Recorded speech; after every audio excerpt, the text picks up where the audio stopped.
inside this room for our session of the University President's Forum. The next session will be having a case presentation. The topic is the link and match of universities and STPs. This case presentation will be moderated by Professor Krishna Mukhtar. So, Professor Krishna Mukhtar, the time is yours. Thank you very much. Good afternoon, ladies and gentlemen.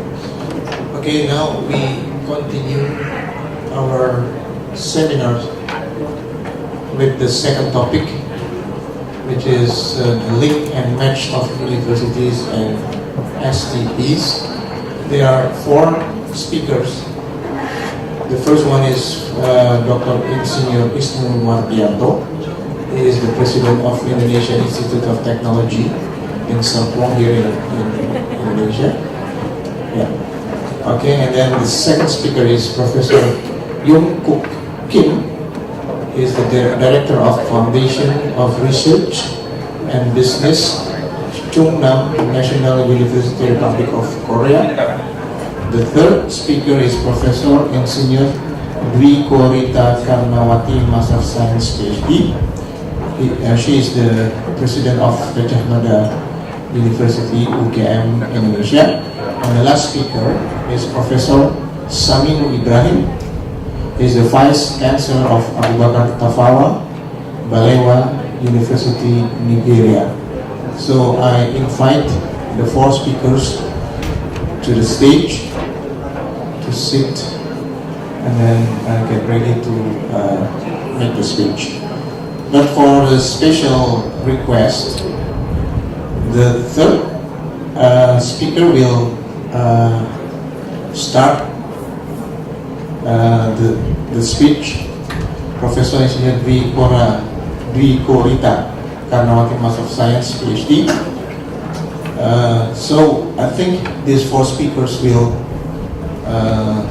tell us about their experience, their concerns, and also maybe bad experience, good practice, and so on about the link and match of universities and STPs. So we can hear their experiences and concerns about this, and then we can share our experience also, or give inputs, and also maybe get inputs from them, from their experiences. So the first speaker, Professor Insinyur Dwi Korita Karnawati, Master of Science of PhD. So I'll give the time for you to speak for 10 minutes, and I will give warning for 2 minutes for 10 minutes. Okay. Thank you very much. Good afternoon, ladies and gentlemen and colleagues. Thank you very much. I would like to express to the organizer, which provide me special opportunity to share and to learn here together with all of you. And the title that I would like to present here is Managing Link and Match of Universities and Science and Technoparks. I would like to briefly outlining the first part of this presentation. It is actually the experience of Universitas Gajah Mada in Indonesia. This Universitas Gajah Mada is the oldest national university in Indonesia, and we would like to learn from all of you how we manage the link and match in the university, in the global society. And in our case, we start with with identifying the problems, challenges, and opportunity.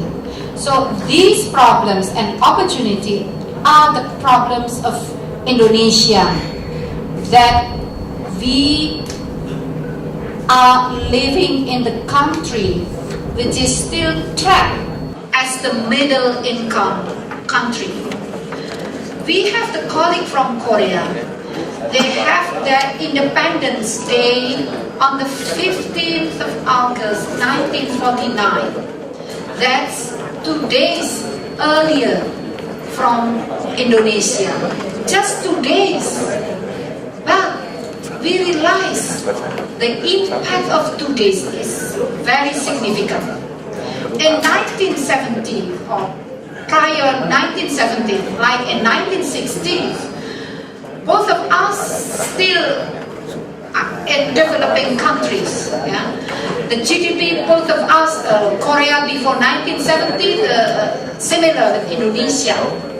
But starting 2000, the year of 2000, Korea has successfully leapfrogged, left us. And today, the GDP is maybe beyond 30,000 US dollar. Please correct me if I'm wrong. And what happened with Indonesia, which is 2 days younger, our GDP is 1/6 of their GDP. It's only 5,000 US dollar. So it is strike us seriously. How can it happen? Yes, we have too many population. Yes, but we also have many research institutions. We have many universities.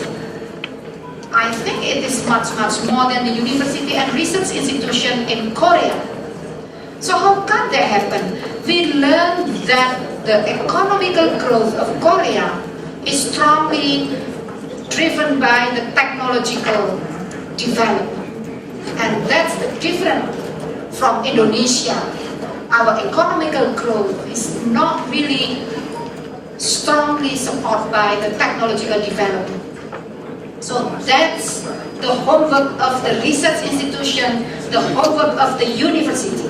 How come we have many universities, many research institutions, but our development is not yet really driven by the technology development? That's the first problem. And this first problem brings us to the second problem. So we do have low competitiveness in terms of the human resources and the technology development. And other serious problem that we don't have such strong connectivity between higher education institutions and the industry, like what happened in Korea. So this is our serious problem. And another serious problem, which is much easier to be controlled by ourselves, is we are very difficult to change. We are the academia, perhaps still very difficult to change our academic business culture. So we have the culture of academia, the culture of professors. Professors is normally considered as the most knowledgeable people, which not easy, perhaps, at least me, not easy to listen to others, perhaps. Because we used to deal with the students, and the culture in communication with the students must different from the culture to communicate to the industry. We cannot treat the industry as our students. So we must change this culture. And there is no consistency and harmony of the supporting policy from the government. Although we have great opportunity, we have demographic bonus, we have biodiversity and natural resources, we have the spirit of gotong royong. So perhaps in Korea we call that as Sema Unundong. Yeah, you have Sema Unundong. It's like Trisakti of Indonesia. In Indonesia we have Trisakti. How come they have the same spirit, but we have strong, different impact on them? So let's see how we survive. So this is the proposal of solution. Changing academic business culture. How to find the solution? First, at UGM, we must change. So UGM has established ourselves as the socio-entrepreneurial university. That means make the professors, the lecturers to be servant, to serve students, to serve industry, not as the higher God. We must change that. So we call our university as the socio-entrepreneurial university in order to change our culture. The second, then we establish teaching factory and teaching industry. And finally, now, soon, we are developing the science techno park with the spirit of gotong royong.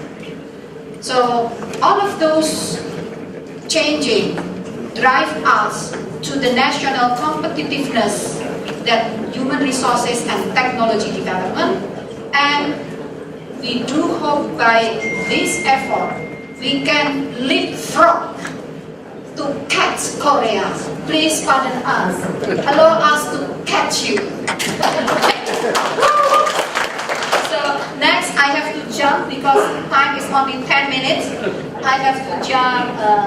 I cannot explain. That has been explained before. How is the practice and the actions? So first we implement the spirit of socio-entrepreneur. Then our university established the university business unit.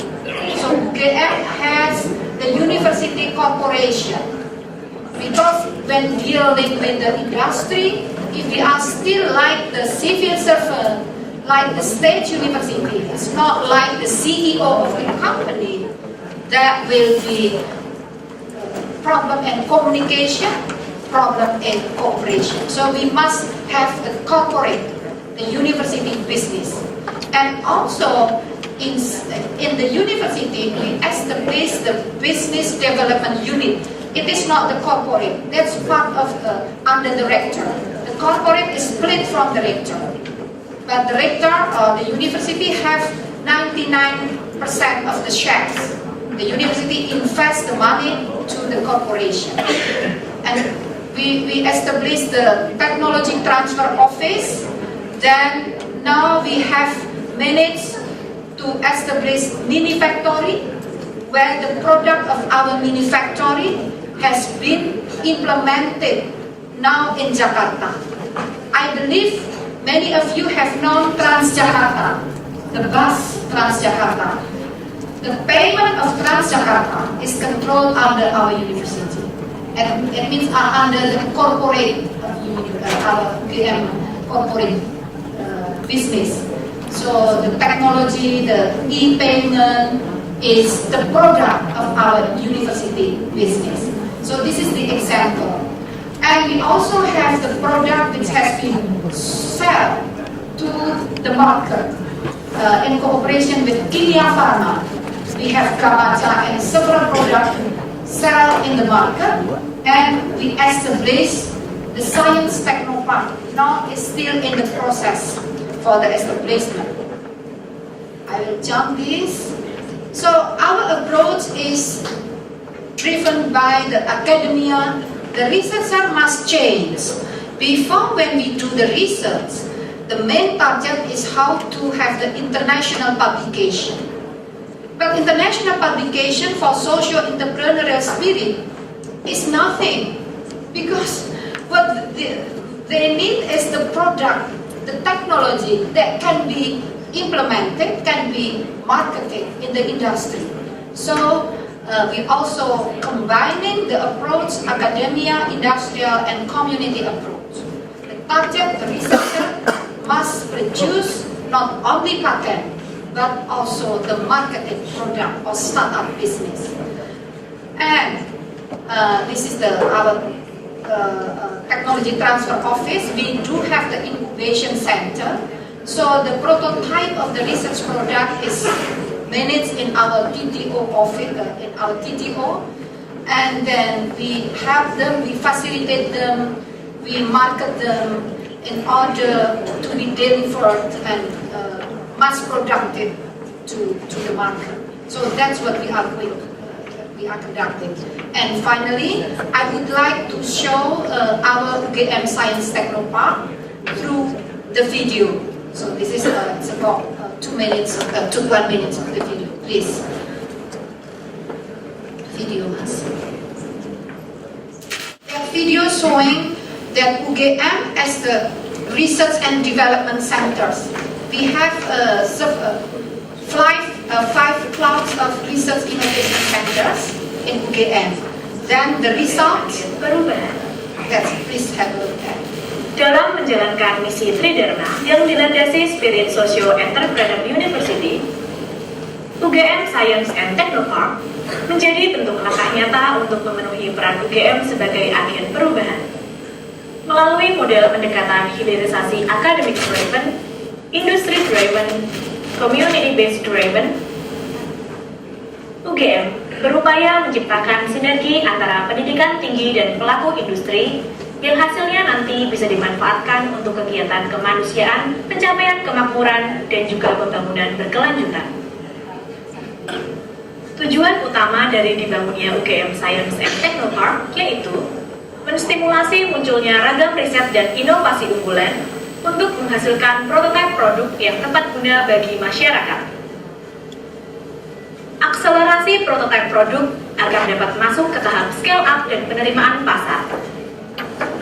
Memperkuat produk inovasi yang sudah masuk tahap komersial dan perlu pengembangan lebih lanjut.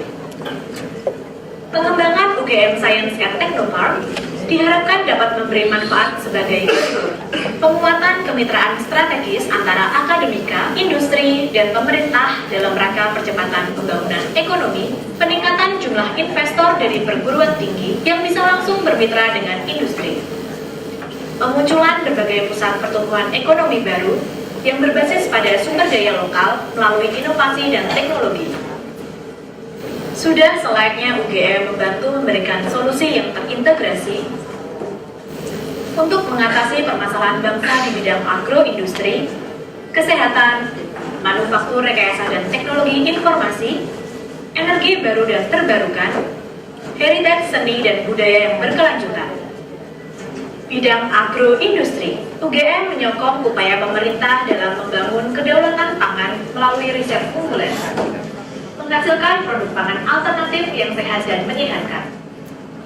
Produk-produk yang berhasil diciptakan dari sektor agroindustri antara lain biofertilizer, yaitu bioteknologi Burkholderia, meningkatkan produksi padi hingga 400 kg hasil panen GKP per hektar dan menurunkan 25% kasus penyakit virus di lapangan.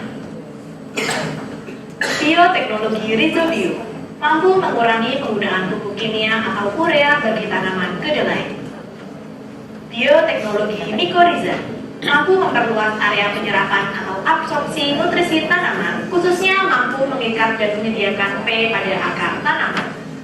Aplikasi petani, bentuk optimasi pemanfaatan teknologi informasi dan komunikasi sebagai sarana penyuluhan digital yang difasilitasi oleh fakultas-fakultas pertanian di seluruh Indonesia.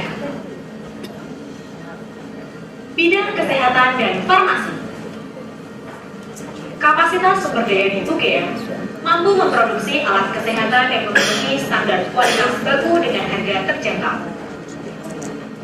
Produk-produk yang berhasil diciptakan dari sektor kesehatan dan farmasi adalah Inashan, sistem shunt dengan katup berbentuk celah setengah lingkaran yang berfungsi untuk mengalirkan cairan otak dari rongga ventrikel menuju rongga perut pada pasien hidrosefalus. So that's the few of the examples of our science technology product, and I don't think that I should complete this because the generic of the product has been mentioned there. So I would like to conclude that in order to manage the link and match between the university and the industry and science technopark, we must start from ourselves. We must change our culture and behavior. Thank you very much.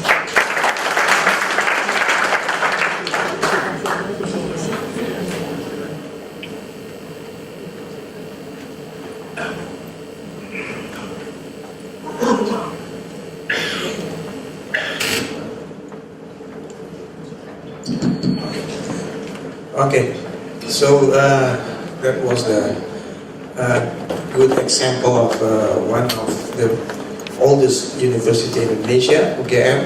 So give applause again to Professor Lee. So, Professor, do you have time for question and answer or until 5? Okay. 10 minutes and then you, or maybe if you have a quick question for I will give like 2 questions for especially for Professor Dwi. Do you have any question here? Any question from the audience? Also suggestion. Also suggestion? Yeah, inputs. Okay, so if there's no question. Oh, okay. Quick question, direct question, so that we can continue with the other speaker before Professor Dwi has to leave. Dwi,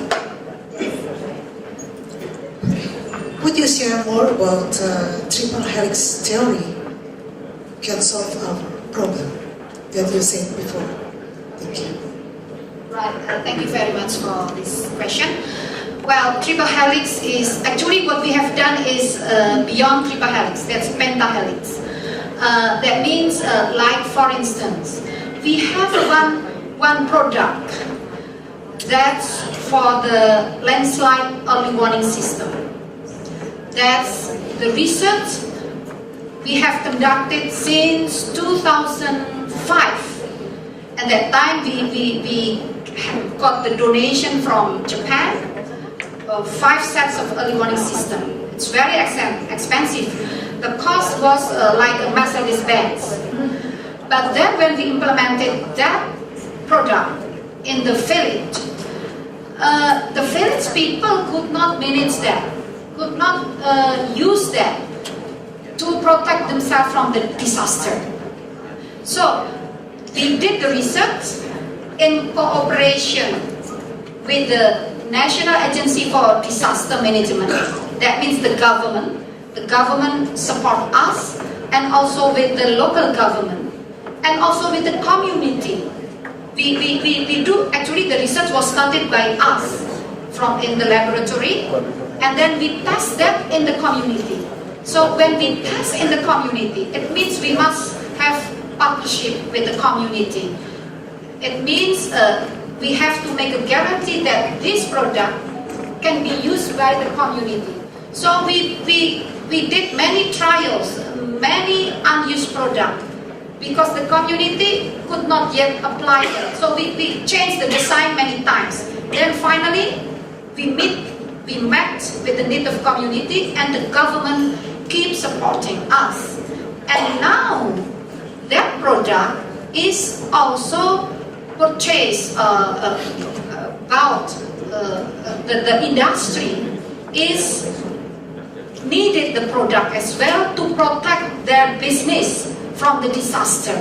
So it was, the cost is like beca. From Japan is Mercedes-Benz. Then we create with the community with the same function, and the cost like tricycle is like bicycle. Why it's cheap? Because we change the design with the local material, with the low-cost material. And then the industry and the government also need that product. So now it has been installed in Pertamina Geothermal across Indonesia, and the cost is much more expensive because we create in digital. So that's the example how triple helix goes to pentahelix. Why pentahelix? because also the philanthropy is willing to buy that. So that means involvement of the academia, community, the government, the industry, as well as the philanthropy. Thank you very much. Okay, thank you very much. Give applause again to Professor P for her spirit, the high spirit of the linkage between the universities and industry and STPs. Okay, now we continue with the next speaker. Maybe Dr. Isnu, if you don't mind, we continue first with Professor Yong Kuk Kim, and then you are the third. Okay, so now I give the time for Professor Yong Kuk Kim from Korea, and he will speak about his experience, good experience, I think, in Chungnam National University. Okay, 10 minutes, please. Good afternoon, ladies and gentlemen. I'm Yong Kuk Kim. I'm a director of Foundation of Research and Business in Chungnam National University, which is responsible for all the research activities and industrial academic cooperation activities in the university. In this talk, I'd like to share our experience in link and match of our university and that of Police STP. First of all, I will briefly mention our university's geographical context, and I may skip the explanation of our organization and program. But most importantly, I'd like to emphasize our special and unique program for professional graduate schools in CNU most of the time, and improved. As you may know, our university is located. Our university is Chungnam National University. Is one of the major 8 major national university in South Korea. It is located in Daejeon metropolis, which is located in the central region of the Korean Peninsula. And also, Daejeon has earned its name as the Asia Silicon Valley and high-tech technology city because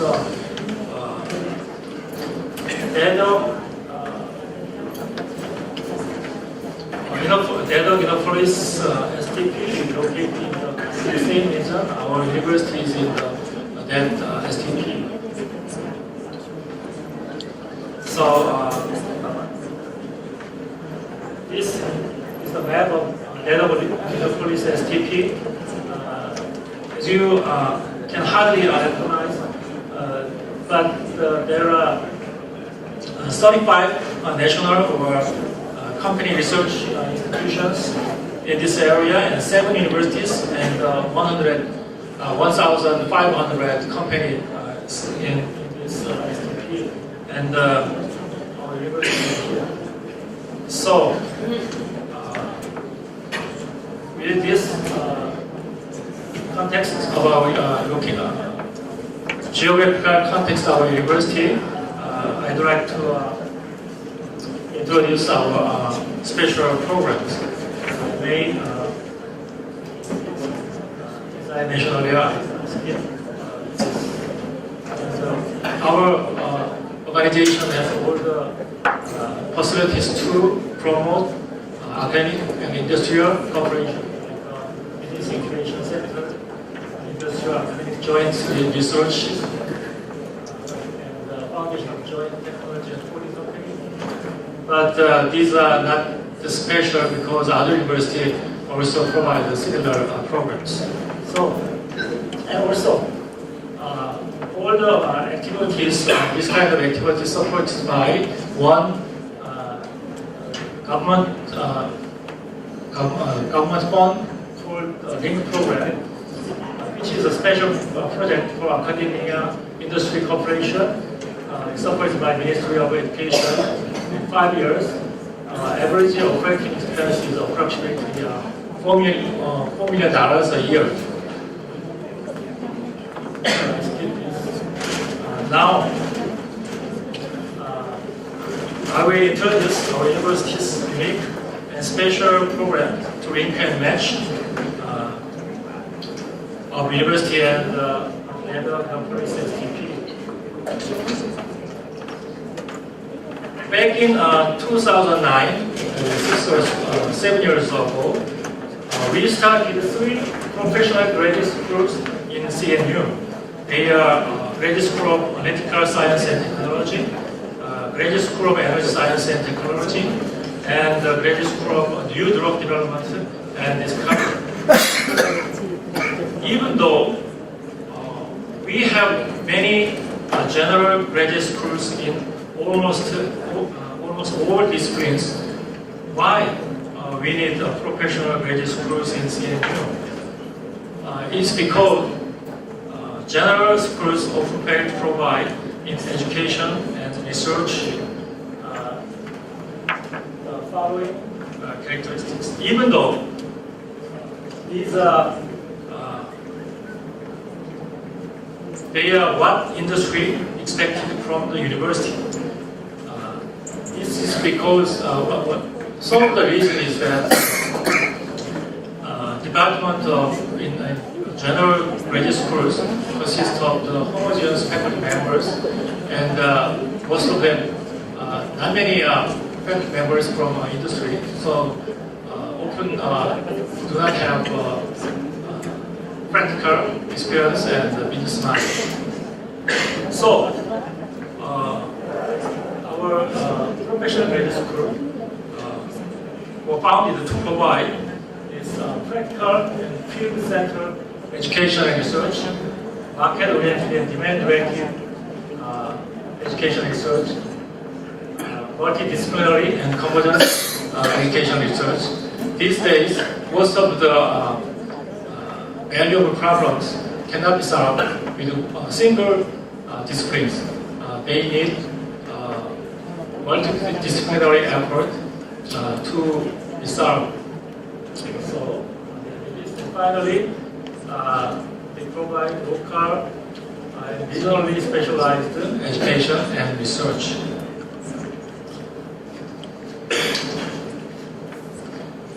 And to achieve these goals, they have the following common characteristics of professional graduate schools. First, they are co-founded with CNU and Research Institute in Netherlands, STP. And faculty members consist of not only CNU professors, but also professionals from research institutes who are industry, who are also from multiple disciplines. Every student have 2 co-advisors, one from CNU and the other from research institute or industry in STP. Classes are experimental based and field study, like internship, is mandatory. Finally, research projects are practical problems from global industry needs. 2 minutes, please. Okay. The first graduate school is, let me briefly go over each professional graduate school. First of all is Graduate School of Analytical Science and Technology, was co-founded with our university and Korea Beijing Science Institute to bring out the synergy impact of combined education and research in natural science and engineering.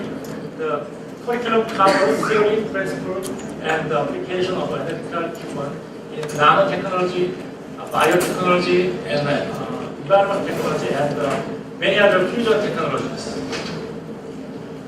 Second, Graduate School of Energy Science and Technology was co-founded with our university and Korea Institute of Energy Research and Korea Atomic Energy Research Institute to bring together the essential research capabilities necessary to create a sustainable energy future with specialized expertise in energy technologies.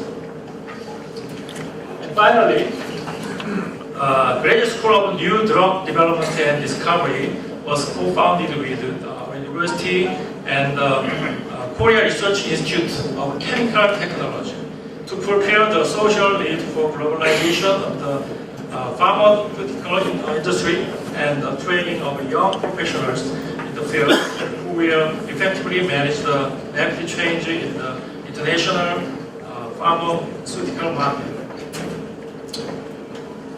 And from this effort, we expected the following outcome. The graduates from the school are ready to work in the companies and research institutes in SDP because they are field-oriented human resources and high-quality professionals with theoretical and practical problem-solving ability. They are very welcome from the field. Also, the R&D results produced by the professional graduate schools are ready to our global market, ready to be commercialized. As a conclusion, I would like to mention that the direction we are going to take. We must push further academic industrial cooperation and specialization for survival and finally international collaboration. We welcome any global collaboration proposal from. Okay, this is the end of my short presentation. Thank you very much. Yes, I believe that we have a lot of questions in mind, but we have to wait and give the time for the third speaker is Dr. Ingenieur Isnu Mardianto from Indonesia Institute of Technology. So we give the time to Dr. Isnu to tell his experience and also opinions and concerns about the link and match of universities and STPs. Please, 10 minutes. Thank you very much. Assalamualaikum warahmatullahi wabarakatuh. Good afternoon, ladies and gentlemen. It is great honor for me to be here. I would like to tell you about the future of Institute Technology Indonesia, Indonesia Institute Technology.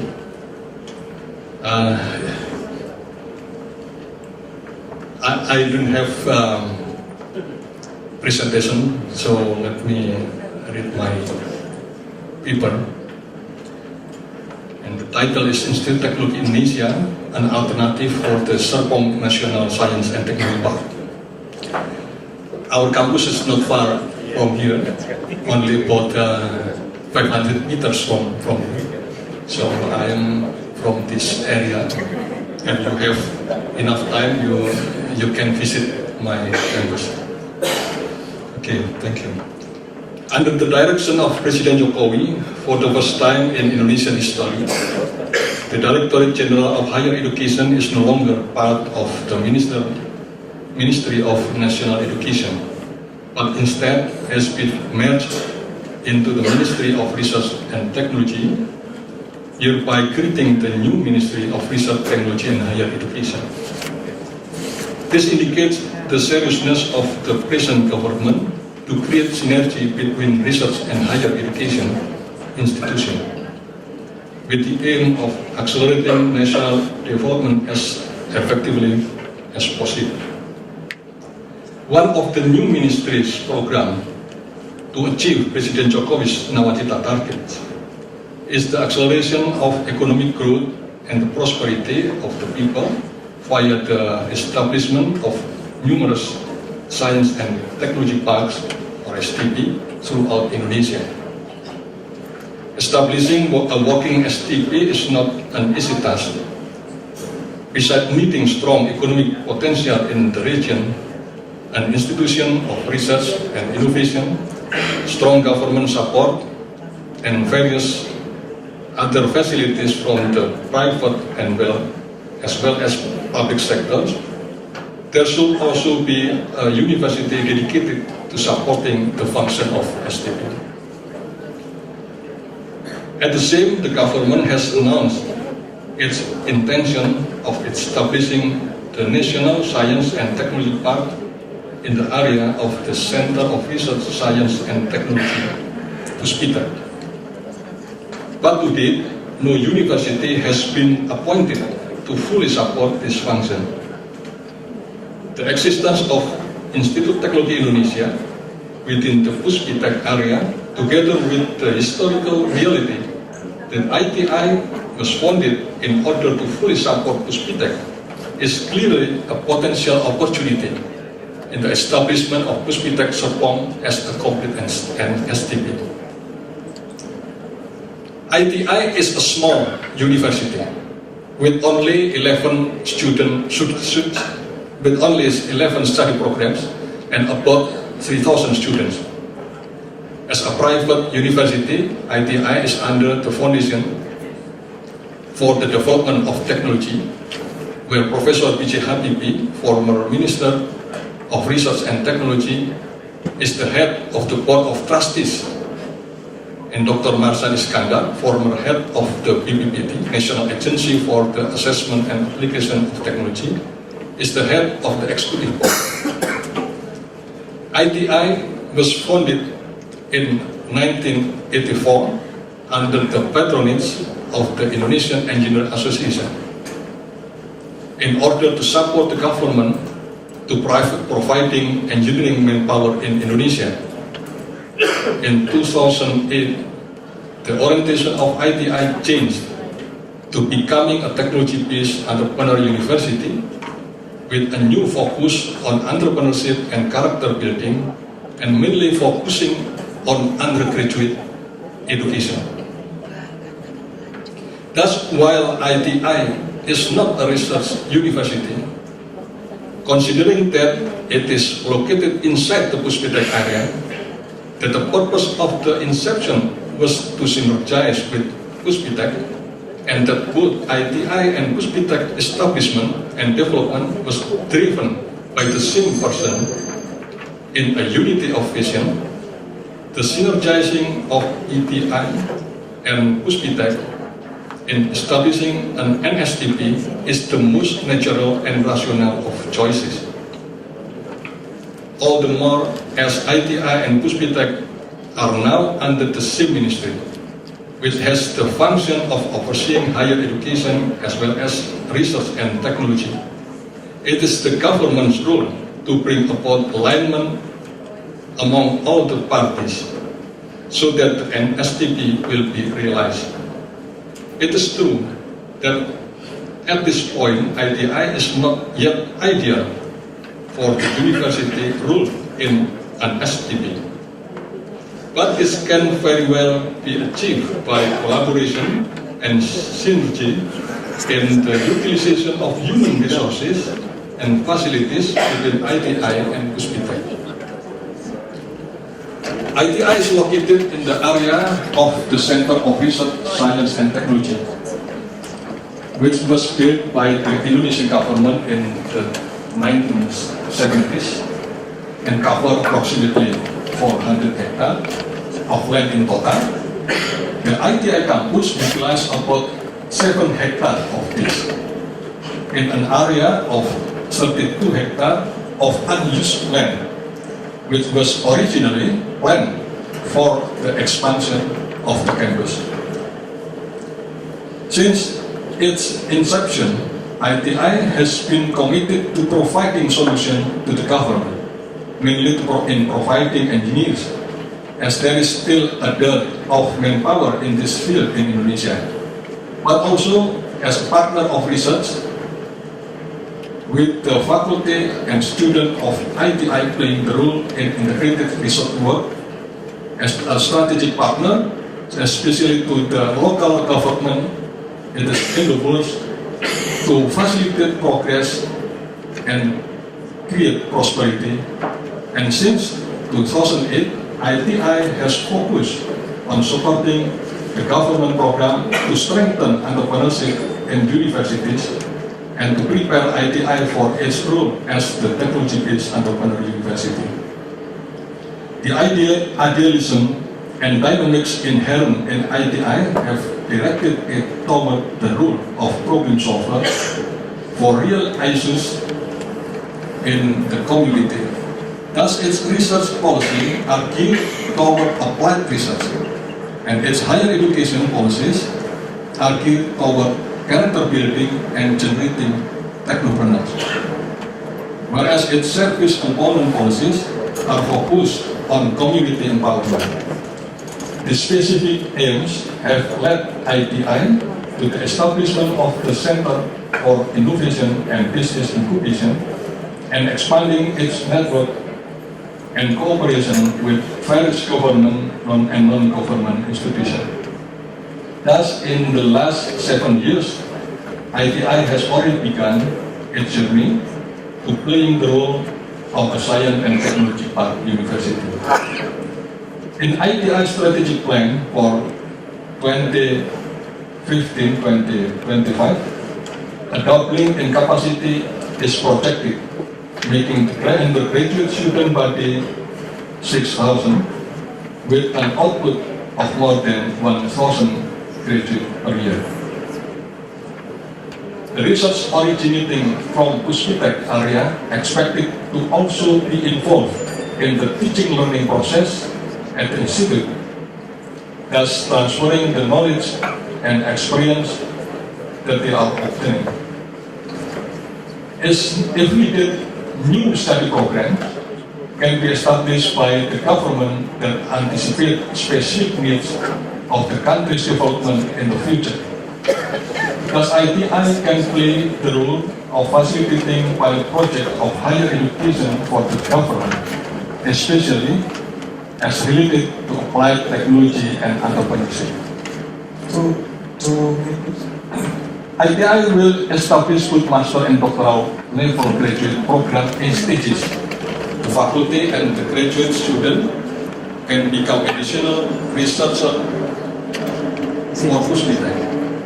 Thus, the research activities of Puspitek will gain in vitality and productivity given the young energy infused continuously into the process.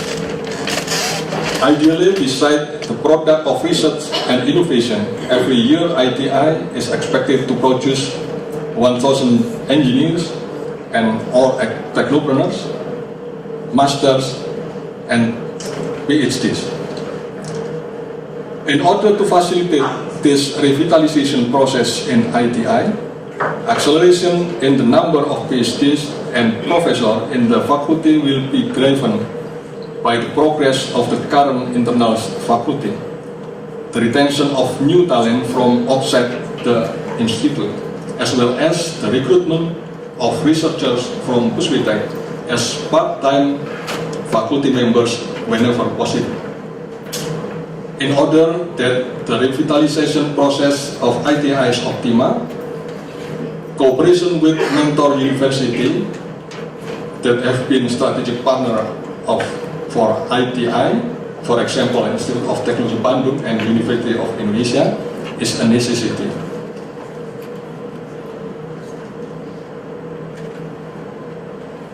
If the necessary condition is fulfilled, it is projected that ITI will have a student body of 10,000 students, 6,000 of which are undergraduates. The population of ITI will increase 3 to 4 times, and so there should also increase and so the area should also increase proportionally. This will be no problem for the government as the land is of more than adequate size, and thus the present role of ITI as an entrepreneurial campus as well as an arboretum can be maintained. At this time, there are more than 1,000 trees in ITI with a spread of more than 100 species. With a density 1 tree per 3 person, 1 hectare of land for 500 persons.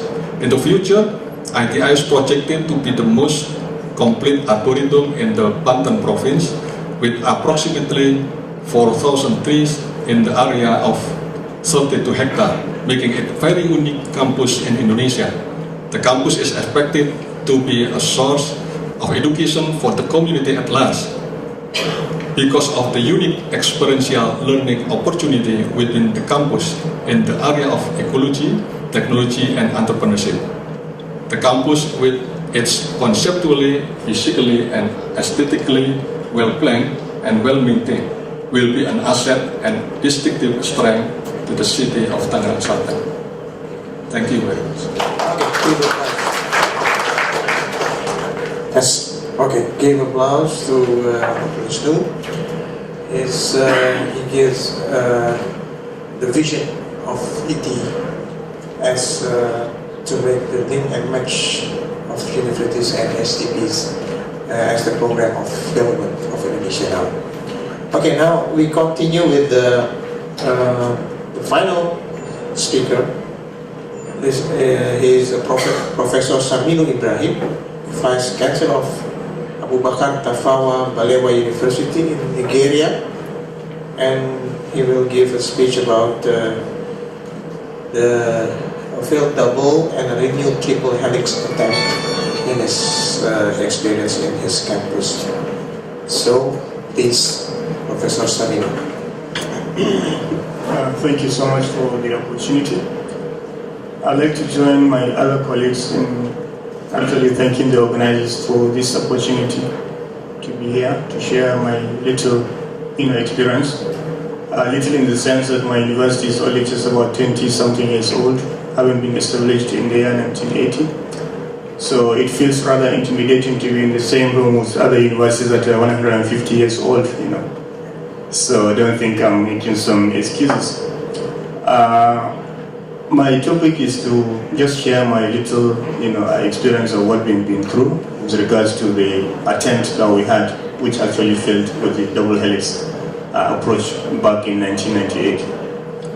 First of all, Nigeria, maybe some of you might not know, is in West Africa, and it has a population of 170 million people, which is probably the most populous country in Africa, and indeed also at the time the number one economy in Africa, only recently been overtaken by South Africa as a result of the recent recession that we've had, which appears to have hit Nigeria more than South Africa, and for which reason South Africa has overtaken Nigeria with regards to the economy.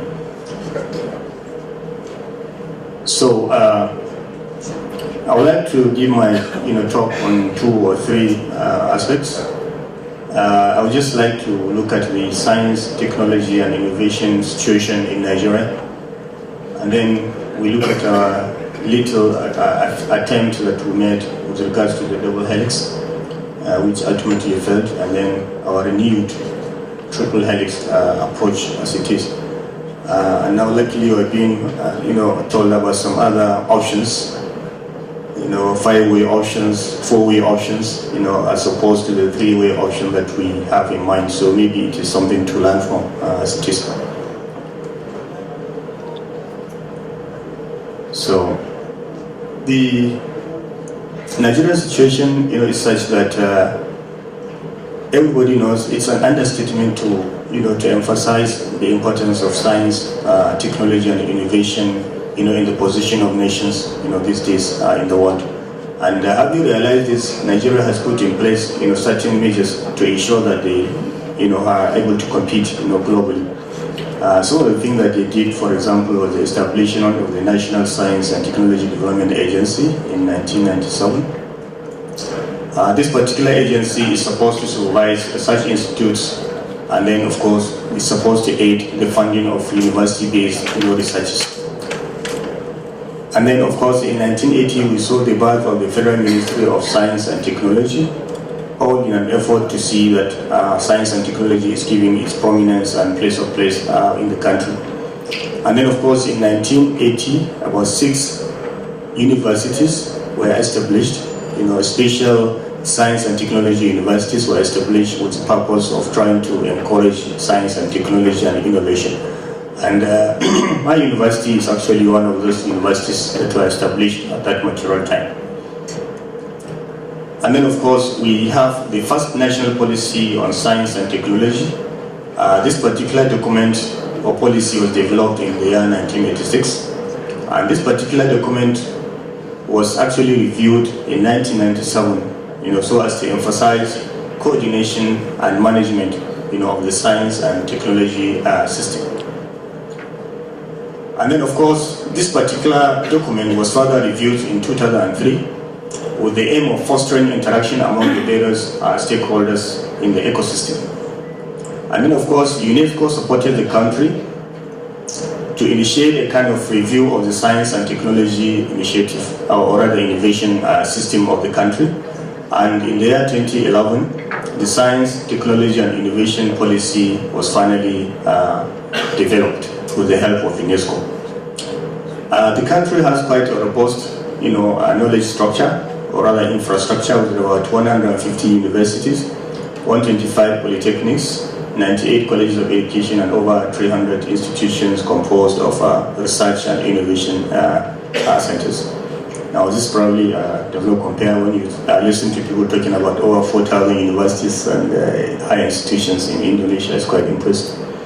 Now, if you look at the global competitiveness of the country, that is Nigeria, we have, the per capita, the GDP, change. You can see from 1991, to 2011. It's only just comparing, that of the sub-Saharan, Africa. So, despite these little efforts and some of the challenges, we still have some, what some people will call maybe success stories. For example, we have a presence in the space in 2003, of course, with the launching of microsatellite Nigeria Sat-1 rather, with Russia. Newcomsat, followed in 2007 in collaboration with China this time around. And then locally there was a lot of issues, or rather a lot of efforts in the improvement of crop varieties, by agro-based research establishments that give better and higher yields. And then farm implements, harvesters, milling machines, cassava pelleting machine, and so many other things that are relevant to the particular environment were developed in the process and have been put to use. And then there's a design and development of prototype and Nigerian car by Proda. That is, and then power generating football by a 25-year-old Nigerian. This particular lady, I think, she just thought that even by playing football, it's possible to generate, some energy. And she's used a ball, kind of, to generate, energy that has been used to light, to lighten some bulb after for quite some time. It's just a 25-year-old lady. And then, of course, we have also seen many people, actually, quite a few people developing drones that have been used, that have worked. For example, in 2013, a copper, somebody who was just graduated from the university, he was doing the compulsory National Youth Service Corps for the year. So he was able to develop a drone, and this is a picture of the fellow, his drone is flying. So this is a little brief on the Nigerian situation. Now we come to that of ATBU, that's my university. The university, like I said earlier, was established in the year 1980. Has a population of 15,000 students and a staff strength of 2,000. We have developed, some of the little technology that is very relevant to the environment, and one of which we had picked, that was in 1998, to use, as a kind of to produce in collaboration with a particular, company that was supporting, that was giving the funding, and that is what we refer to as, the double helix, approach, because there was no government involvement at that particular time. It was only just the university and the particular entrepreneur, which is Alcakem. They were supposed to provide the funding, for the project, and you can see the particular, prototype of the mill that was used. It was produced, and it actually worked, because one of the challenges is the power, so it was driven by the wind, and then they were able to, produce, kind of potable water, using the mill. We had also another person, even though they're also, since they're also investors, we thought they were just one together, so it was actually a double helix issue. So they were providing the technical support, a consulting firm from the UK. And the thing actually started generating a lot of excitement at the time it was made, but somehow only a few units were produced before we started having some challenges, and the project actually crumbled. And the major issue, I believe, is the absence of the government to provide the enabling environment to facilitate the project. But I believe that there were also other issues. One of the issues that we identified was the resistance to change from some of the university professors, because what they were saying then was that, look, you are actually going against the tradition of the university, because the university is supposed to teach, research, and do community service, period. And I think this is a very, it was a very big problem for us. Okay. So due to that failure, now the university is in the process of planning a technology park using the triple helix. But I believe that having listened to some people, who may consider maybe changing the approach to some other, model.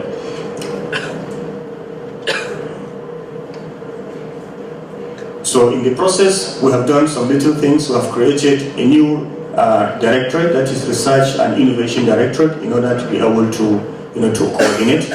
And then, of course, we are trying also to sensitize the university community so as to avoid the initial issue of resistance to change, so that we already initiated a kind of change management strategy, so that this time around we avoid the issues of resistance to the change. And then we've also initiated contact with relevant bodies like the National Board for Technology Incubation, Bank of Industry, to try to give some funding to the investors, and the National Office of Technology Acquisition and Promotion to assist us with the IP acquisition and promotion. And then, of course, we are also looking at international collaborators to facilitate the design and implementation. So at the moment, the location and focus, yesterday somebody was talking about 3 important things to do with technology park. He emphasized location. He said, in fact, location 3 times, I remember. So the location is already there. We have 100 hectares of land and can be expanded. And then, and it's very close to the airport, just about 10-15 minutes to the airport, and it's within the campus. So these are some of the components that we expect to have in the park. We have high-tech industries with special focus on ICT, biotech, chemical industries. We also expect to have some incubation centers that are supposed to nurture the ideas through conceptualization to models, prototypes, and pilot schemes. And then the commercial center, ICT, general goods, shopping mall, central variety standard restaurant, eateries. And then, of course, you have the hotels and resorts so that people can stay there when they come. Some of the deliverables that we expect to have: matchmaking of researchers and industrialists, creation of entrepreneurs and enterprises, commercialization of research and development results, and then provision of facilities, of course, and infrastructure. These are some of the strategic partners that we expect to have. And then this is the implementation plan that we have: concept paper and business plan, 2016, land acquisition documentation, January to March, design and surveys, basic infrastructure development April to December, takeoff and commissioning maybe June, December 2018. This is the financing plan: land acquisition, the university, takeoff grant, TED fund with GIF, supporting grant, the state government. We've already spoken with the state governor and he has shown some interest. And then, of course, the tenancy capital is supposed to come from Bank of Industry. So I just want to conclude by quoting, a senior colleague. He said, today, the third world is only slowly waking up to the realization that in the final analysis, creation, mastery, and utilization of modern science and technology is basically what distinguishes the South from the North. On science and technology depends the standard of living of a nation or all nations. That is Professor Abdul Salam, the founder of Third World Academy of Science. Thank you so much for giving me the opportunity. Thank you very much for the speakers. So we have various experiences from the big and old university like University of Gajah Mada and also founded by government in the University of in Korea, and also visions from the universities like Indonesia Institute of Technology and also from Nigeria. So I think it is very good examples and experiences that they share to us. So I believe that you have questions. Please, if you have questions, raise your hand. Okay, one question. Okay, one question, and please your name and your institution and country. Is there a microphone or no? This one? Okay. My name is Ewald Becker. I was rector of the University of Dortmund, and I'm really interested in what you propose and what you describe. My question to the colleague from Indonesia: it looks to me that your project is qualified as a double helix project because you have the government, they're spending a lot of money, you have a university that gets expanded, but do you have at this moment or in the near future the industrial partner? So do you have the business people that can fill your project with life? So that was one question. And to my colleague from Nigeria, okay, it's now a triple helix, but again my question, is there a commercial environment where you live in? Or is that it has that to be created as well? So these are my questions. Any more questions from other? No? Okay, please. So, Dr. Isno and Professor Samin, please. Thank you very much for the question. Our experience is not a double helix but a triple helix, because we have also a partner from industry and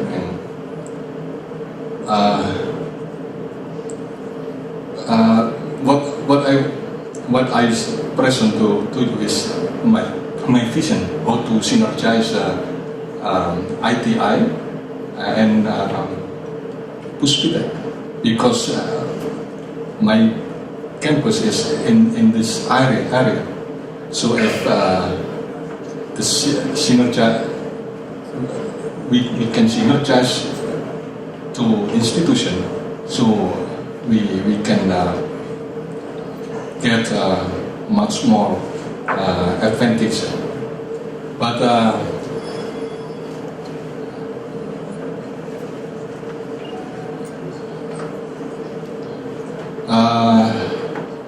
our experience until now, we have some industry where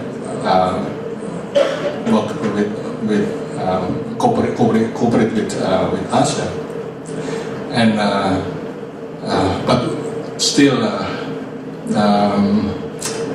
we started the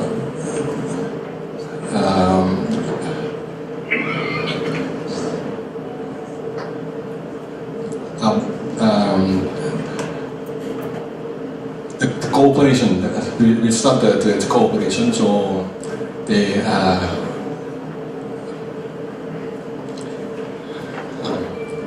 okay. But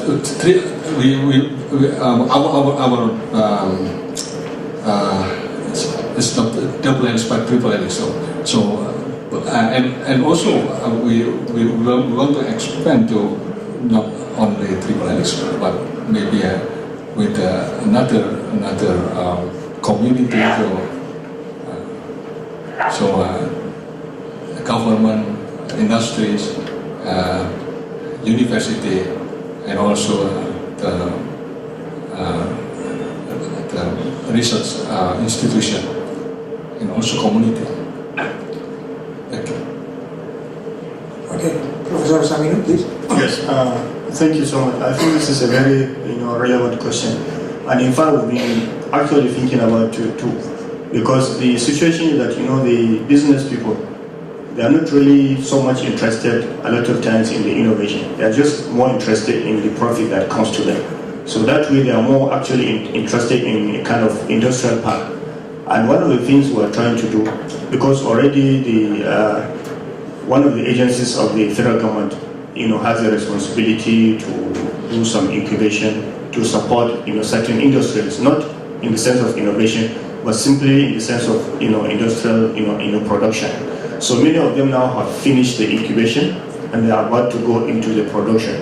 So one of the strategies we are trying to do is to have a kind of hybrid between, technology park and probably industrial park, so that where probably you don't have them wanting to go into, to invest in innovation, we can have them to come into, industrial park, in a way. But we have to try to moderate it in such a way that it doesn't become poly and industrial park instead of, the technology park that we actually want to do. So indeed, there's this challenge, like I said, because even though the economic and the commercial environment is there, but it's a new thing to them. So in fact, even the change management has to also, include the industrialists and the business people, not just the professors in the university who are trying to resist, the change that is coming. Thank you so much. Okay, sir. Okay. Thank you. So, is there any more question? Last question? Okay, enough?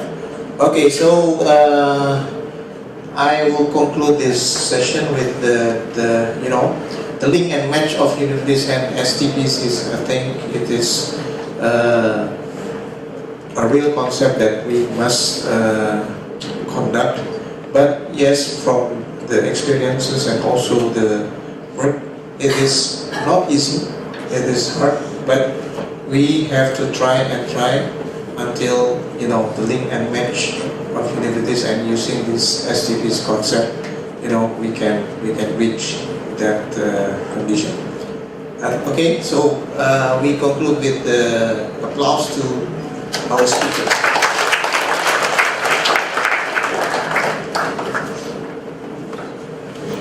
Thank you very much for our speakers and participants. Before we continue to the next session, I would like to invite our speakers in front of the stage to receive the plate from our South Tangerang Secretary.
Plates will be given by our moderator as a representative.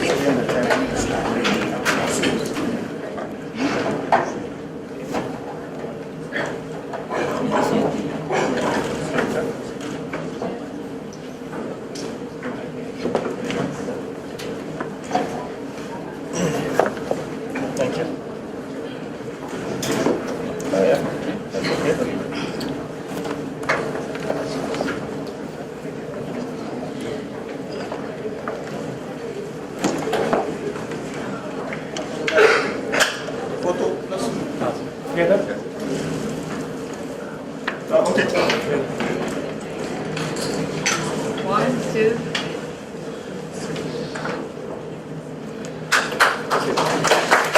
Mr. Saiful to moderate our last but not least case presentation with the topic Developing Business Incubator at University for student entrepreneurship.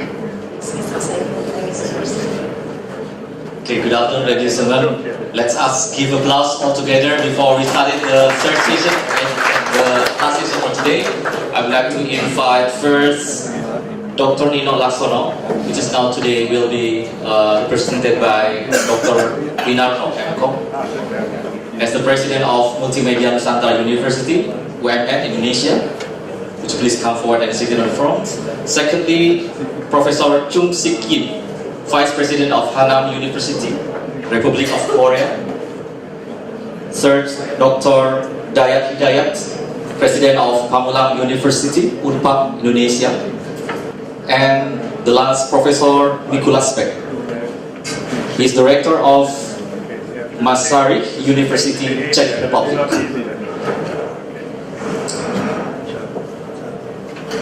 Thank you. As you know together that the third session will talk about the case presentation, how to develop business incubator at university for student entrepreneurships. And I think this session is very important because it's actually give us practical things, how really implement the strategy in developing incubator as one of the instruments to really commercialize, to really deploy all the product from university into the industry, as well as by support from the government. Okay, for the first presentations, we would like to invite Dr. Insinyur Winarno, Master of Computer. He is the representative of Dr. Nino Laksono as the President of Multimedia Nusantara University, and he will talk about grooming technopreneurship in university. Would you please be stick on 10 minutes, please, so we can save our time. At least before 6 o'clock, we will finish all the sessions. Thank you. Okay. Good evening. I think it's already evening. Ladies and gentlemen. Well, I would like to deliver the apologize of our rector because of his not so good health conditions today. So I would like to present his paper on behalf of him. I myself vice rector for the research and community service. Okay, the UMN, University of Multimedia Nusantara, is a private university owned by Kompas Gramedia Group, which is prominent groups, business of groups in Indonesia. It is considered as a new university. So far, it's already about 9 years old. Yeah, our student body is about 8,000 students, and we have now 11 study program in undergraduates. We are very proud to inform all of you that recently almost all of our study program was accredited as A level, grade A. Yeah. And also the institution under process of re-accreditation from B, and it's hoped that it will gain A grade also. Well,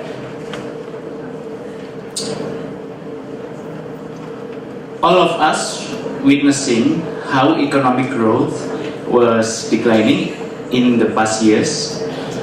Most of the industries affected and job opportunities are dropping. If this situation is not handled wisely, there will be pessimism among students and graduates concerning their future career. But there are still areas that promise opportunities, and creative industry is among others. In UMN, we used to be proud of having announced that around 90% of our graduates had already their jobs. It is good to have job, but when job is hard to find, one has to create job for himself or herself. There is not a choice rather than of being an employee as an alternative to working for a company.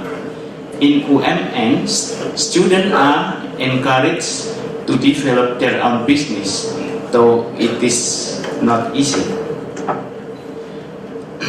In 2014, Indonesia unemployment rate is about 5.9%, while in Malaysia is just 3.1%, Singapore 1.9%, and Thailand 1.8%.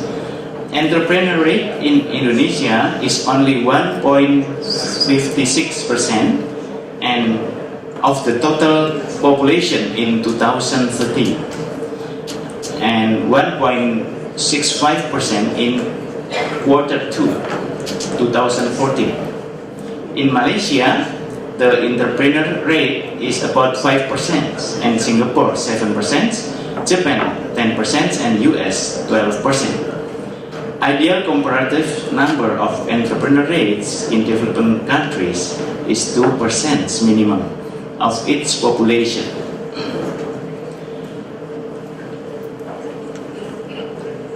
We like to see technology should be used more intensively and extensively in practicing entrepreneurship so that it becomes technopreneurship. We can implement information and communication technology in creative industry, for example, to improve design, production process, and delivery time. We remember engineer tasks to build and to sell new insight. That is from the long term. During the acceptance of new students, they have been exposed to the idea of entrepreneurship in UMN. Ideas of business are contested. It was supervised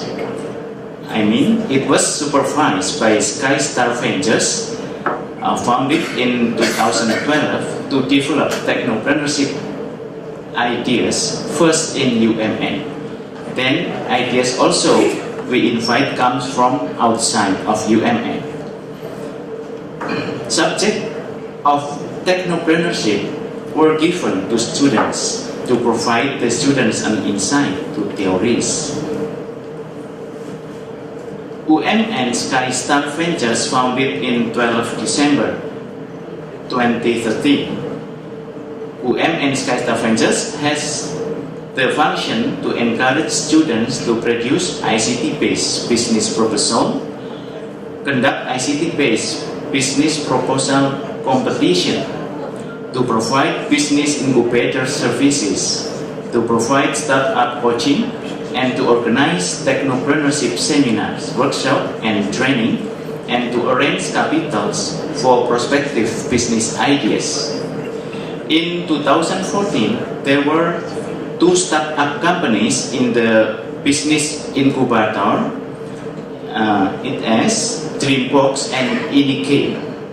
In 2015, there were 1 startup in incubator, namely Nemo Art. And in 2016, there were 2 startups in our business incubator, Catering and JobMind. We have also co-working tenant. For example, in 2014, there were 4 companies.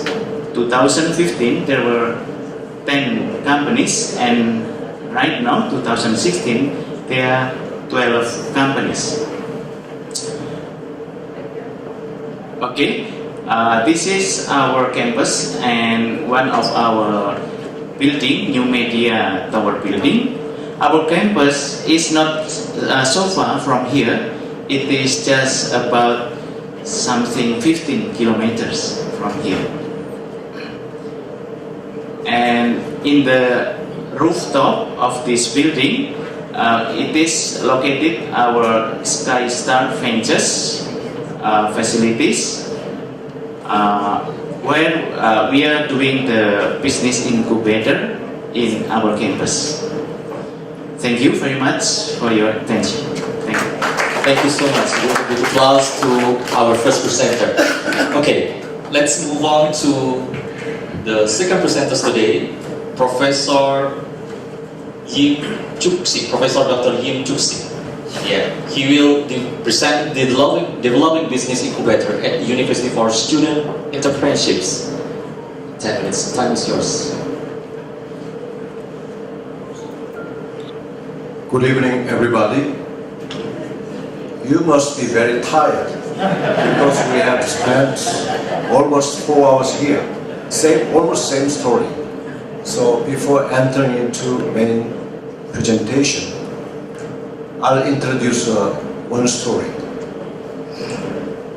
A young man from London came to a countryside in Scotland where he was swimming alone in the lake. During the swimming, he got cramps on his right leg, so he was on the verge of drowning. So he yelled, "Help, help!" Luckily, another young man of a poor farmer's son was walking nearby. So he came running and rescued him from drowning. The young man returned to London and told his very rich father what happened in Scotland. The father was very grateful for saving his son's life. So he met with the young man in Scotland and asked him what he wanted. "I want to return the favor for saving my son's life." The young man replied, "I have wanted to study medicine, but my parents can't afford it." "Okay, and I will help you." So thanks to the rich man's financial assistance, this young man from Scotland finished his degree and he became a doctor and scientist. Later on, finally he won a Nobel Prize in medical science. On the other hand, the almost drowned man from London, he became a Prime Minister of the United Kingdom. During the Second World War, the Prime Minister visited the Soviet Union to meet with Stalin to have some talks. There, he was exposed to pneumonia. As you know, at the time, there was no medicine for pneumonia.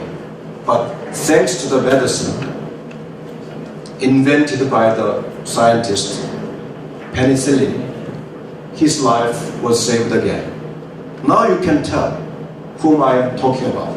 This is a story about Sir Winston Churchill and Sir Alexander Fleming. This reminds us of the importance of meeting people, knowing each other. We have met each other for the first time in my life here in Jakarta through this meeting. I hope our meeting, our relationship will develop in such a friendly way. Anyhow, I'll finish my presentation very short.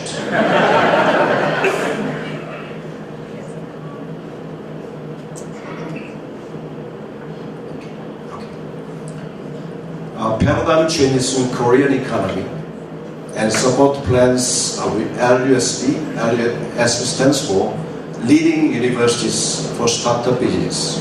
Finally, Hannam University, my university, business incubation system. In the past, we Koreans were very good at copying and applying already made products. So we were fast follower. And also, we put very emphasis on hard working. So in the past, many workers, many employees worked late night, or sometimes they work even on weekends because it was considered a virtue. And in the past, failure was considered lack of skill or falling behind. But now, in the present or in the future, we began to look at creativity, more positive, and also the relationship between the cooperation between small and medium enterprises and large companies are well accepted. And finally, the failure now is considered source of innovation. In other words, a necessary failure to be successful. Now we can see the entrepreneurial ecosystem in Korea. As you see, all the figures are on the increase in the number of new startups, ventures, the value of venture investment, the number of technology startups, small giant, etc. are all increased. That's why 2014, the Wall Street Journal said, new wave of startups in Korea flourishes. Let me just explain about the small giants. Small giants can be compared to hidden champions in Germany. A small giant is defined in Korea. The small giant must be number one in the domestic market in market share, or at least within number 5 in the world market. That's small giant. And we have almost 2,900 small giants in Korea. And let me talk about LUSB. The Korean government accredited 21 LUSB across the country. Their role is to discover and foster new entrepreneurs and operate as the region's hub for startup, finally to expand the base for startup. You can see 21 LUSBs across the country. My university, Hannam University here, is located in the center of South Korea. Also, the current Park Geun-hye administration created or established 17 Create Economy and Innovation Center across the country. The centers are mostly sponsored by large companies such as Samsung, Hyundai, LG, etc. For example, Samsung is helping those centers in Daegu and Gyeongbok area, especially in electronics area. Also, Hyundai company is sponsoring the center in Gwangju, measured mostly on car manufacturing area. And let me talk about business incubation system. Our system aims at being a local innovation base of new and venture businesses. Our goal is to foster stability, and our system was to be a distinguished university for business incubation in Korea. Finally, we want to act as the hub of local startups. And there are 3 pillars for this. One is HNU Startup Support Group, and HNU Business Incubation Center, finally HNU Technology Holdings. Let me elaborate on this.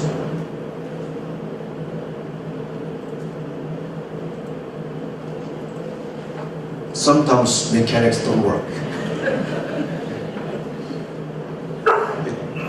Could you push. Okay. And HNU Startup Support Group operates two programs. One is Entrepreneur Discovering and Nurturing Program. The other one is Commercialization Program. And they are targeting three groups. First one is Biz School group. Biz School comes from business school. That means the students, middle school students and high school students. They are very important because they will be a future entrepreneur. So one group is Biz School, second one university students, and finally the general public, adults. Please. Next one. Then the major programs, like as you see, lecture courses, startup circles or startup clubs, or Didimtor program. Didimtor is a Korean. Didimtor can be translated into a stepping stone program, okay? And business mileage program, etc. Next, please. And as you see, we have infrastructure for startups. So all these space are used for space, startup space. Also you see facilities. Next, please. Skip, please. Skip. Okay.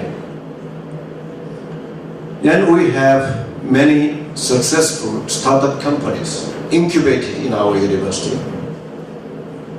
And our university expects some of the successful companies to donate some money to the university for university development, because we incubated them in our university. If they succeed, they are expected. It's not a requirement, but they are expected to donate some money for the development. So this is a picture of some owner, businessman, is donating some money to the university president. Next, please. And this was one very humble success story. We have 7 subsidiary companies. One of them is Hannam Bio, the company named Hannam Bio. They were made export contacts with a Chinese company. Back, please.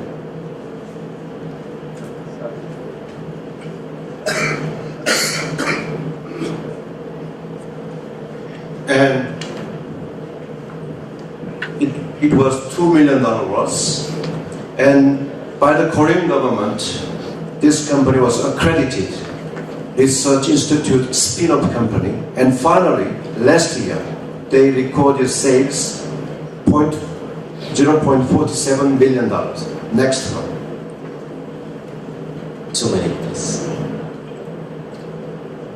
Another humble success story, Cell Icon Lab.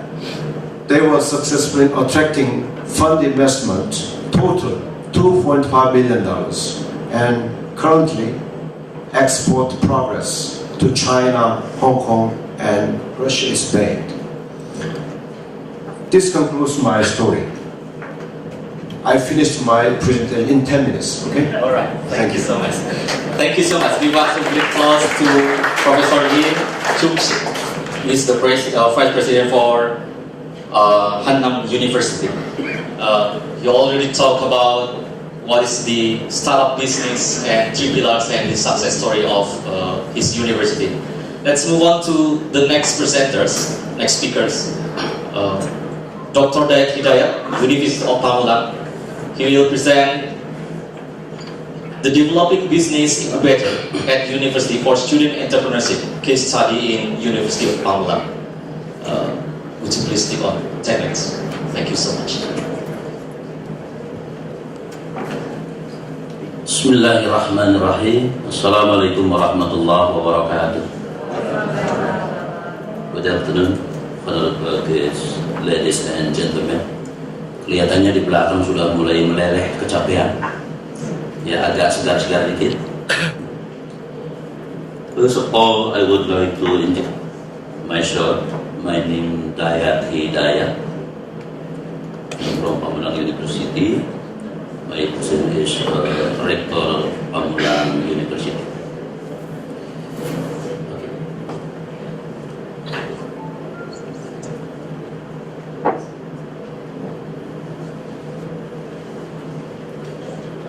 Pamulang University was established in 2001 under Sasmita Jaya Foundation. It is the outset of Jakarta, Tangerang Selatan. As we know that Tangerang Selatan is the new province. At the very beginning in 2001, Pamulang University had 6 faculties. Faculties of Law, Faculty of Technique, Faculty of Letters, Faculty of Economy, Faculty of Mathematics, and Faculty of Secretary, and have certain study program. The number of student enrollment is no more than 15,000 per year. It was growing rapidly in 2012.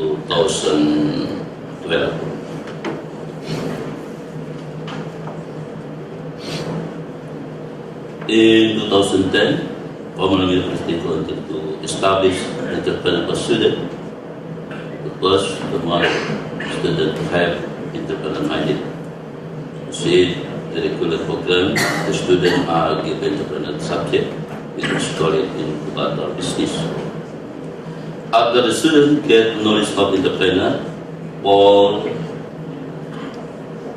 2 until 3 years, the students are supposed to be able to run their own business based on ICT.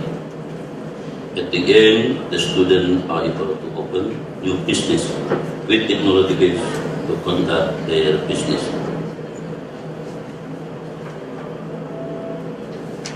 The institution of incubator business in Pamulang University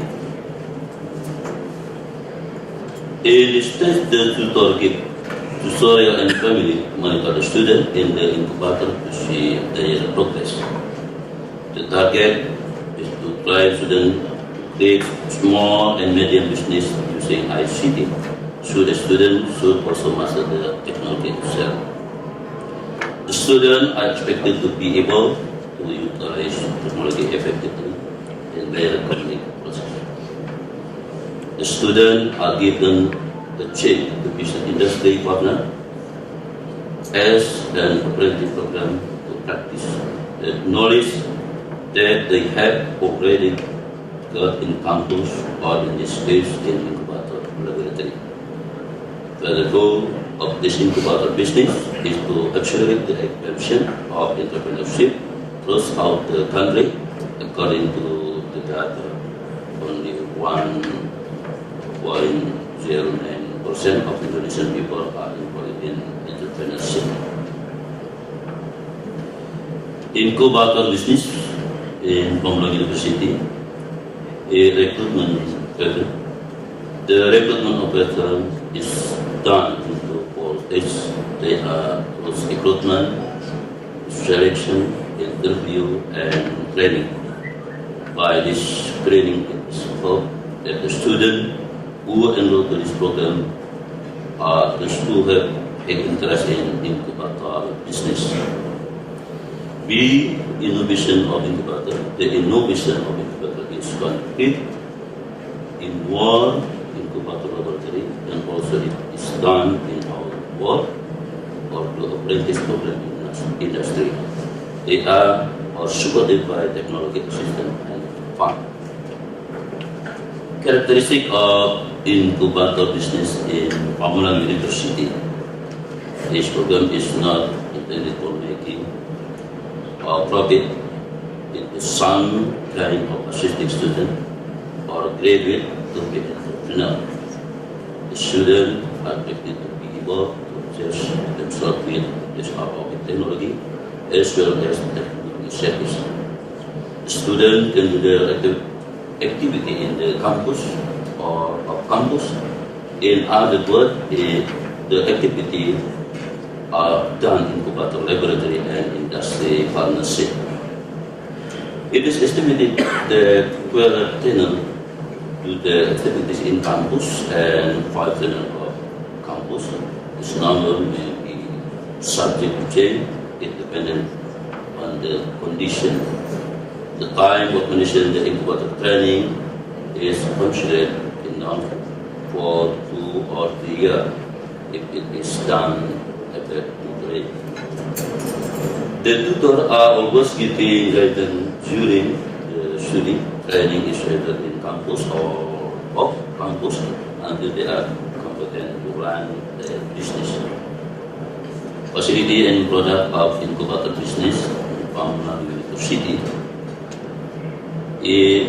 There are the main facility to make the project of incubator business in Pamulang University. They are electrical engineering laboratory, mechanical engineering laboratory, and chemical engineering laboratory and chemical analysis laboratory.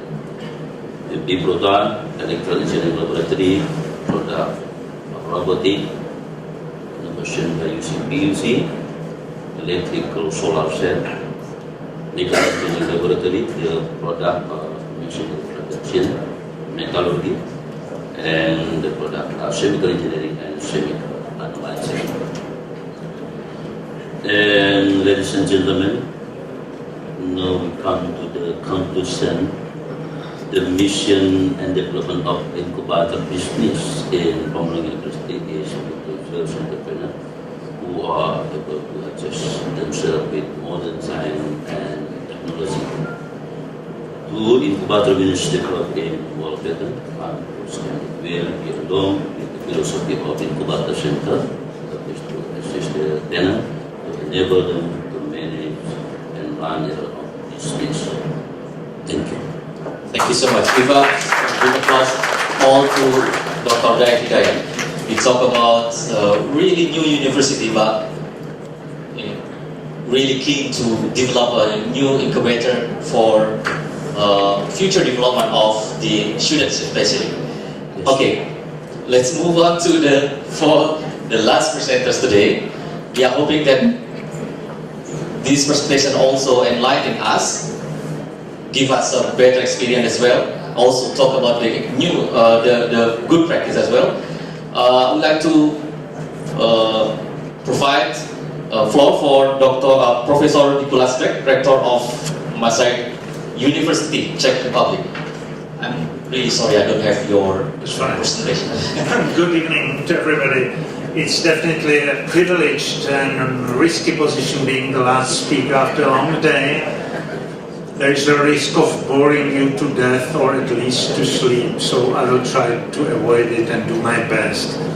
You know, I'd like to thank the organizers for inviting me because during this afternoon I have learned a lot. You know, it seems to me we all compete in the same global rankings.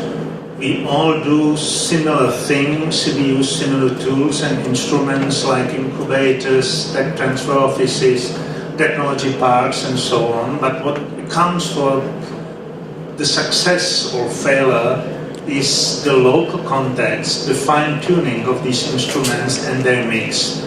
So I will try to put accent more on these local aspects of the agenda, which is rather similar to all other universities presented here. My institution is relatively young, speaking in terms of Central Europe, 100 years. It was founded as the second Czech language teaching university in the country. These days we are rather a big institution located in the second biggest city in the Czech Republic called Brno. It has only 400,000 inhabitants. It's a small town compared to Jakarta.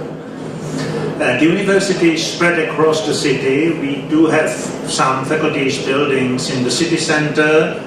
Some of them are located in a new campus at the outskirts. It's a nightmare from the point of view of logistics and building management, but it's quite convenient in respect to the needs of local companies. The city starts to develop some focus areas for various industries. So it's not so bad to have buildings in various parts of the city. well, as all universities, we search for quality of education, research excellence and performance in tech transfer, that's clear, but I will focus on some historical aspects of our situation. You know, this picture of Brno gives you quite good view of the history of the city. It has a medieval city center, a 19th century outskirts, and then modern parts built in last 5 decades, part in communist era. So that's a city which undergone quite rapid modernization since the 19th century.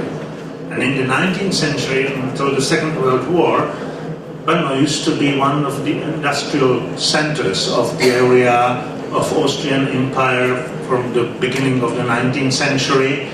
And it used to be a city of factories, of textile industry. It used to be called Austrian Manchester in that period. And later came machinery, heavy machinery, turbines, and weaponry in the city, especially during the Second World War and in the communist era. The communist era lasts 40 years, between 48 and 1989, preserved somehow the traditional structure of industry in the city.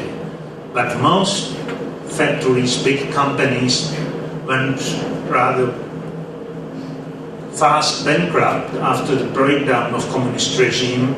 They were not able to cope with the free market conditions. So the whole city had to undergo some sort of reorientation in its industries, strategies and policies. And it's marked by the arrival of the IT industry, especially, and some more sophisticated industries. Partly we were successful keeping some parts of the traditional branches, but not too many of them. But at the core of the new strategy are the Brno universities, which are 5, in fact 6. You know, that's a tradition in Central Europe, having separate institutions for as classical universities, technical universities, agriculture, veterinarian, medicine, which is not convenient, but we'll try to overcome it by close cooperation of all sister institutions in the city. And we have started in late 90s to run a specialized agency which helps us to develop contacts to companies which come gradually to the city. That's an example of them. The institution was quite successful in helping new companies to start their businesses in the city. It's called South Moravian Innovation Center. South Moravia is the name of the region. It was established by the government, the regional government, city government, and 4 universities as a joint venture. And that's the core of our strategies. We run together some incubators, some of them located with the technical university, some with us. We are a classical university ranging from humanities, social sciences to economics, IT, sciences, biology, medical faculty. So biotechnology, that's the area we are responsible for. We have started to run some technology parks for more advanced companies, partly financed by city government.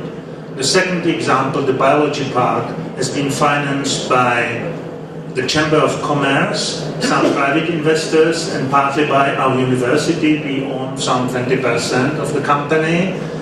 And in some cases, in area we focus really on, like IT, we have invested into our own science park, which aims at computer science, IT, and these things. And it's quite important for us as instrument of developing contacts to both companies and to the public sector. We are quite strong in cybersecurity. We run a special polygon for training of security services, banks, public institutions, these days NATO as well, because the NATO organization does have 2 big centers of this sort, one in Estonia, one in Brno. So it's for us a good opportunity to develop contacts to companies. And I would like to stress that we try to move students more in this direction. We have started to run a career center which helps students to find jobs, both with startups, with companies in incubators and technoparks, but as well with big companies located in the city, in the region, and in neighboring cities and countries. So we have started some sort of HR agency in the university to help students to find jobs and to develop contacts to employers as well.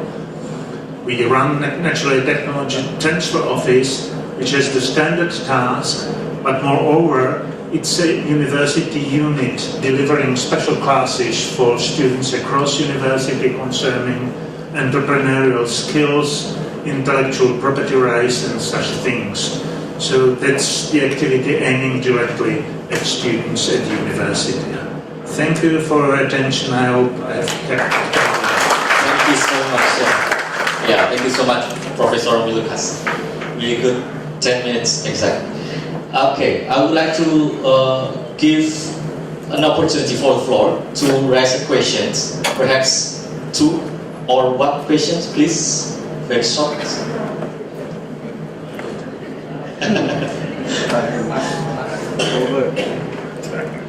No question? It means very clear again? Okay.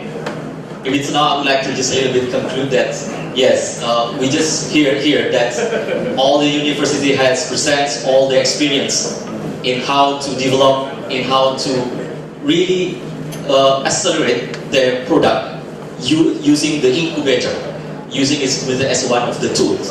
And that it's also one incubator is said is not working. You need another collaboration as well with the industrial, also collaboration with the governments. Okay, let's give us a big applause to all the presenters today. And all of you there on the back there who will be patient to listen all the presenters from the morning until this evening. And again, see you next time in the 10th of WTA University President's Forum. And I would like to hand over again to our Mr. Thank you very much, Mr. Saiful. Before we close our session today, I would like to invite all of the speakers to come in front of the stage to receive the plates. And this plates will be given by Dr. Insinyur Isnu Wardianto. He is the President of Indonesia Institute of Technology, IPI in Indonesia.